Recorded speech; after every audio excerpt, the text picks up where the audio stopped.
I call the Minister of Home Affairs and Justice. Well, thank you, Deputy Speaker. Well, the member for North Sydney is usually a pretty good speaker, but that'd have to be one of the worst speeches I think he's ever given in this place. It was just a 15-minute spray, a 15-minute boring spray. It was that boring. The member for Moncrieff was on his BlackBerry through the whole speech. The member for Cowan, he's left now, but he was on his BlackBerry as well. The member for Menzies was on his iPad through the whole speech. Such enthusiasm that the opposition showed to support their shadow treasurer. It's been a tough week for the government, but there's only one thing that's been tougher than that, and that's sitting through that speech. It's only taken us 15 minutes, Deputy Speaker, to remind us for the member for North Sydney to remind us why this Labor government is so important, why unity is so important, because the alternative is that. The alternative is a 15-minute spray with nothing about the economy. This is an MPI about confidence in the economy, and the member for North Sydney didn't even talk about the importance of confidence in the economy. Just an attack on the Treasurer, the man who helped to lead this country through the global economic crisis. And I think that's a bit rich coming from this opposition, led by a man who Peter Costello said you couldn't trust with the economy, led by a man whose former boss, John Hewson, said he was innumerate, somebody who thinks that the NBN is just for video games, someone who opposes everything in this place and stands for nothing. He's the Nancy Reagan of Australian politics without the astrology. Say no to everything. Say no to everything. Just rancid, dripping, relentless negativity. And that is the threat, Deputy Speaker. The greatest threat that our disunity poses is it puts Australia and it puts the Australian economy at risk of that. A political party, Deputy Speaker, pays a heavy price for disunity because disunity camouflages your strengths and camouflages your opposition's weaknesses. But conversely, unity changes everything. Unity changes everything. Unity is your ticket to the contest. When you're united, the people of Australia give you permission to explain your achievements and your plans on what you plan to achieve in the future. They also give you permission to legitimately critique your opposition, and this opposition deserves to be critiqued. This is a debate, or it's supposed to be a debate, about the economy. The fact is, our economic record is strong, and the opposition's isn't. Our sweet spot is their weak spot, economic management. The most important job of a federal government is to keep the economy strong. And that's important because it means people have jobs. It means they can afford to look after their families. They can buy a house. They can pay the mortgage off. They can make sure that their kids have a good education. And that's what drives this government. That's why the Treasurer acted quickly during the global financial crisis. And the result of that, it meant that Australia was one of only few countries around the world that didn't go into recession in the last 4 years. The Australian economy, and that puts this will put this debate in perspective. The Australian economy is now 8% larger than it was before the global financial crisis. Now, compare that to the rest of the world. Canada has grown by 2.8%. Germany has grown by 1.8%. The United States hasn't grown at all. Italy has shrunk by 4.1%. Japan, it's shrunk by 2.8%. France, it's shrunk by 0.2%.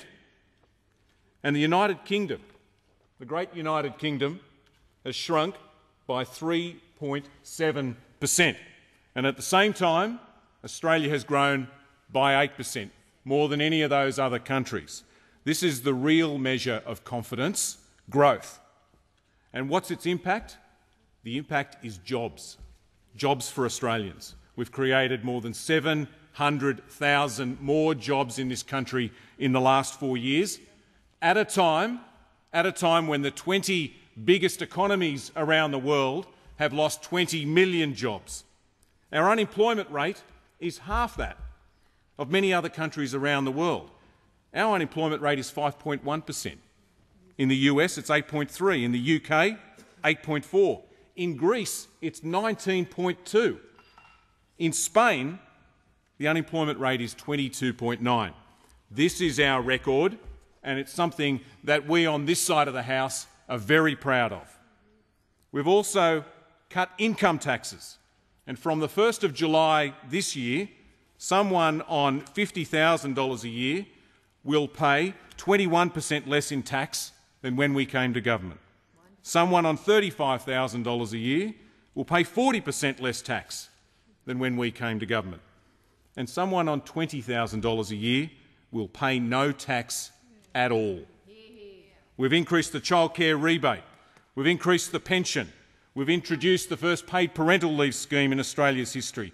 We're increasing superannuation from 9% to 12%. It means someone on $50,000 now, who's 30 years old, will have an extra $100,000 to retire on.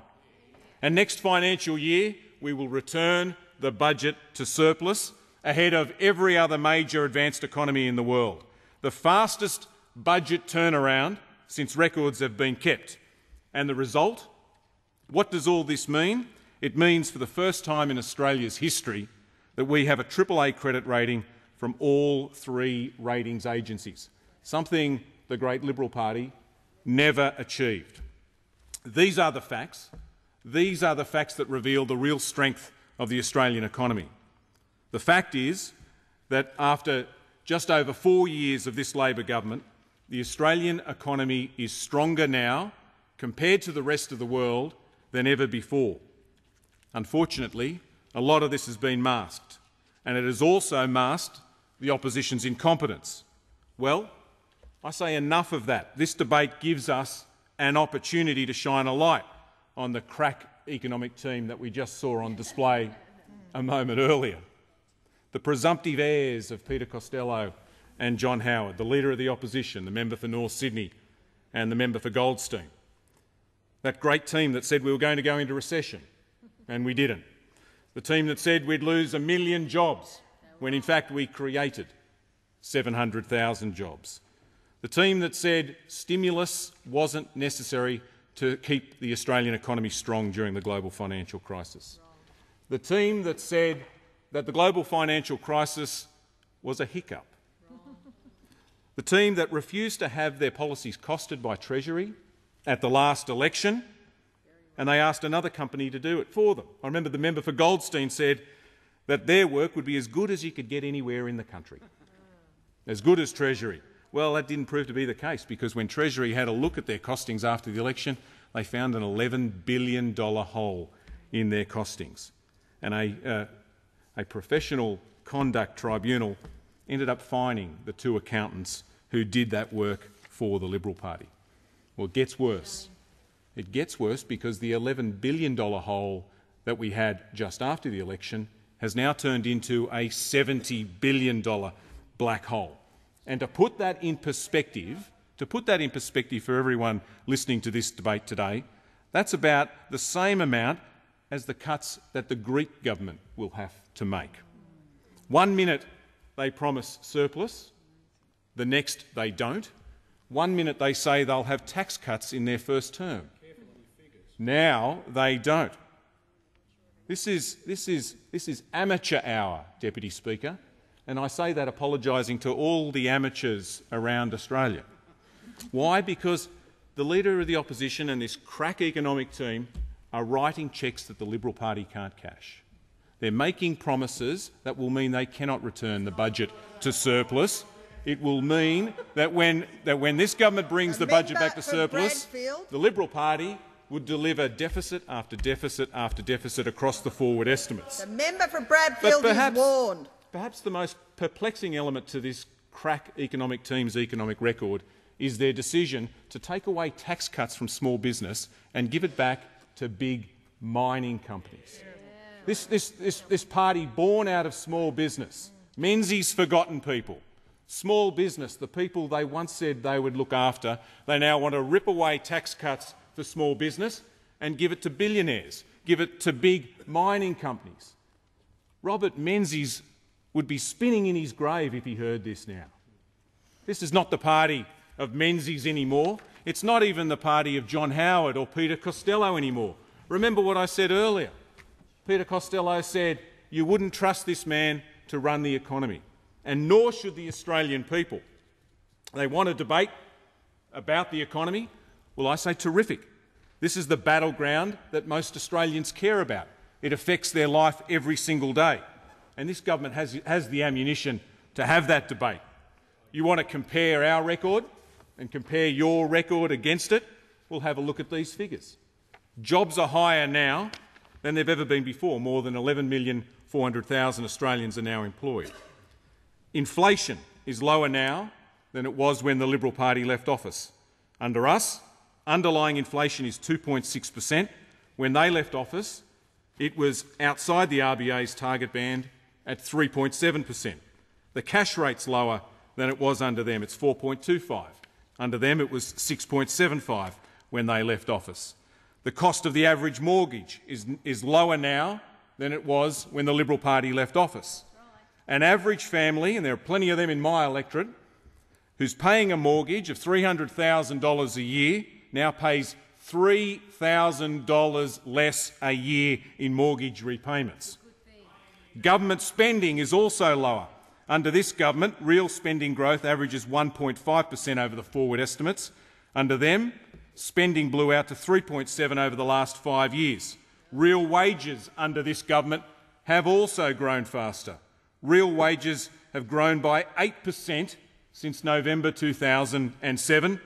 Real wages only grew by 5.4% over the last 4 years of the last Liberal government.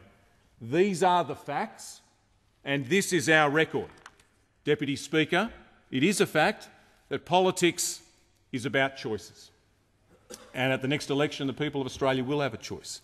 If they vote for the Labor Party, they'll get this sort of economic management. If they vote for the Liberal Party, well, who knows what sort of economic management they would get. If they vote for the Labor Party, they'll get tax cuts. If they vote for the Liberal Party, well, now we know that that's just an aspiration. You vote for the Labor Party, then they know that we're giving an increase to pensioners. Vote for the Liberal Party, then they'll take that increase to pensioners back. You vote for the Labor Party, then the people of Australia will get a national broadband network. You vote for the Liberal Party, well, they'll rip that network out. You vote for the Labor Party, you'll get the budget back into surplus. You vote for the Liberal Party, you'll get a $70 billion black hole. And if you vote for the Labor Party, you'll get a national disability insurance scheme. If you vote for the Liberal Party, you won't. If you vote for the Liberal Party, as the people of New South Wales have seen in the last few weeks, you end up with disabled kids on the side of the road waiting for a bus that never comes. That's the choice. That's the choice that the people of Australia will have, and it's time that it was known. It's time that this opposition, this lazy, incompetent opposition, who can't even speak about the economy for 15 minutes, and I'm encouraging the next speaker to try and speak about the economy for longer than the member for North Sydney, it's time that this opposition was exposed for what they are. They're not the party of Menzies anymore. They're not the party of Howard and Costello anymore. They can't even pretend to be Peter Costello or John Howard by standing on their shoulders. So we're happy to have this economic debate, happy to have it every day of the week, because we have the record, and very happy to compare it against yours, because when you compare our record to yours on the economy, the choice is clear.